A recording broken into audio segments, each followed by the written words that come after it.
با سلام دوستان عزیز، یه توله آوردیم که واسه نگهداری. این توله توی حیات فعلا رژه میره این برابر و ما هم سعی میکنیم باش دوست بشیم و نوازشش میکنیم. توله زمین که نگاه میکنید دوستان راهنمایی کنید تو کامنتاتون که نژادش چیه و اینکه قد و قوارش چی میخوره. توله رو ما آوردیم غذا بهش گذاشتیم که بخوره. اولش بو میکشید و احساس نگرانی میکرد تا اینکه کم کم نوازش کردیم و به ما انس گرفت کم کم و خوشش اومد از نوازش کردن. سرش پایین مینداخت و خیلی آروم شد و اتفاقا همینجور که میبینید جست میگیره. خیلی هم یه جورای ابهت به خودش داده. اون استایل ایستادنش رو ببینید، یک توله پر و زیباست. سر و چهره‌ای که داره به دل میشینه. این توله نژادشو نمیدونم چی هست.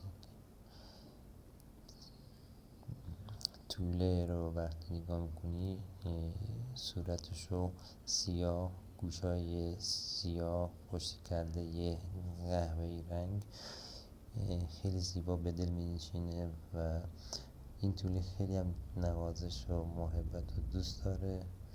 از همون اول هم که ورود کرد یه جورایی انگار که آشنا شده باشه تو محیط به این شکل بود.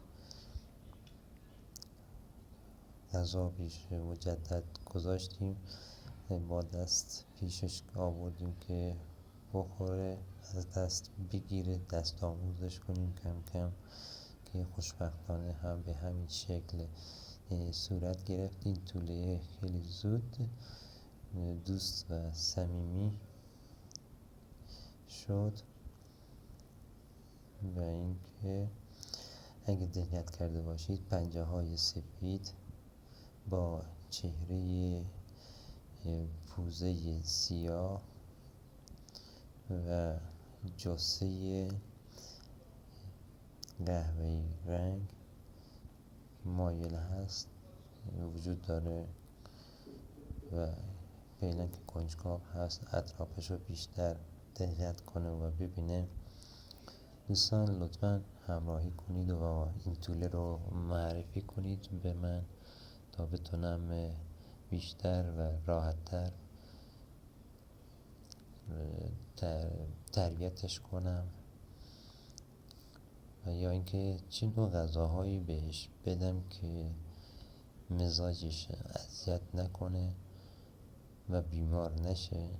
اتفاقا من این توله رو خیلی دوست دارم